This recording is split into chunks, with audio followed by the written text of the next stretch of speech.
Chapter 2.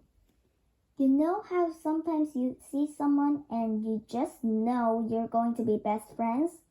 Well, it was just like that when I saw Princess Alice. She's got such pretty pink cheeks and dark hair that sort of bubbles around her face, and the loveliest smile. She was smiling as she came bouncing into the room. "It's a bit grim, isn't it?" she said cheerfully. "My big sister was here last year and she told me it was like prison. It's supposed to be good for us and makes us grateful for what we got at home." She flung her suitcase on the bed next to mine. "Do you mind?" she asked. "Only I don't want to be next to someone I don't like." I felt a sort of glow inside. "That's fine by me," I said. Alice grinned. "Let's hope the others are okay." My sis was next to a princess who was so untidy the whole dormitory was always getting minus Tiara points, and she snored. I couldn't help giggling, but I didn't know what she meant. "What are Tiara points?" "It's brilliant." Alice's eyes sparkled. "When you get 500, if you ever do, you get to join the Tiara Club." She sighed enchantedly.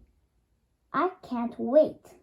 There are fantastically wonderful parties to celebrate, and you're given a whole load of presents, and you get to go up to the second year, and then you're a senior, and you stay in the Silver Towers, and you have such a fantastic time. "Wow," I said. I was just about to ask what happens if you didn't get 500 points when the door banged open and 4 more girls came bursting into the room. When they saw me and Alice, they stopped and stood up straight and dusted themselves down. The tallest, who was ever so beautiful in a very pale blonde kind of way, swept us the most amazing courtesy.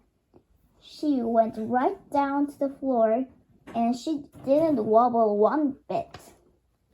"Good afternoon," she said, and her voice was very sweet and clear. "I'm Princess Sophia. These are my friends, the princesses Kate, Emily, and Daisy." "I'm Alice," Alice said, and she courtesied back, and she didn't wobble either. I felt a tiny bit odd. Every time I tried to courtesy, I fell over. Princess Kate winked at me. She had dancing green eyes and red gold hair that curled all over her head. "Don't be put off by Sophia," she said. "She just can't help showing off. It's a terrible bore for her because she's being so beautiful, but she's all right, really. Who are you?" "I'm Princess Charlotte," I said. "I only just got here." Kate nodded. "Us too," she said, and she sat down on a bed with a most unprincessy flop. "Are you excited about the ball tonight?" "We are." "What are you going to wear? Is your dress here? Can we see it?" I shook my head. "I've only got my everyday dress. My ball gowns are coming later, in the luggage cart." "Mine too," Alice chirped in. "Gran says there wasn't any room in the coach." She giggled. "She and Grandpapa came with me, and they both insisted on wearing their coronation robes, and there was only just room for me and the teeniest suitcase." Princess Emily laughed. I thought she was a serious kind of girl, but when she laughed, her blue eyes twinkled. "We all came in Sophia's coach. It's enormous. We rattle about inside like peas in a great big golden pot, but it didn't mean we could pile loads of luggage on the roof." Her voice suddenly trailed away, and she went quite pale.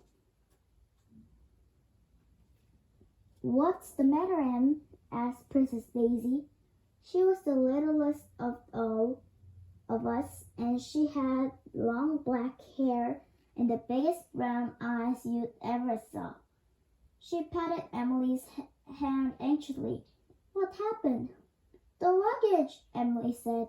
"I know the coachman brought in our cases from inside the coach, but I'm almost sure he didn't fetch anything from the outside." There was a terrible silence. Then Sophia said, "Are you quite sure, Emily?" Katie dashed to the window and peered out. "I can see our cases piled up by the steps," she said. "And the trunks?" Emily asked, her voice trembling. "Oh, do see there." Kate leaned out so far I was scared she'd fall, but she didn't. She pulled herself back in, her eyes shining. "Quick," she said. "The coach is still there. The coachman is talking to the footman by the front door, and the trunks are on the roof."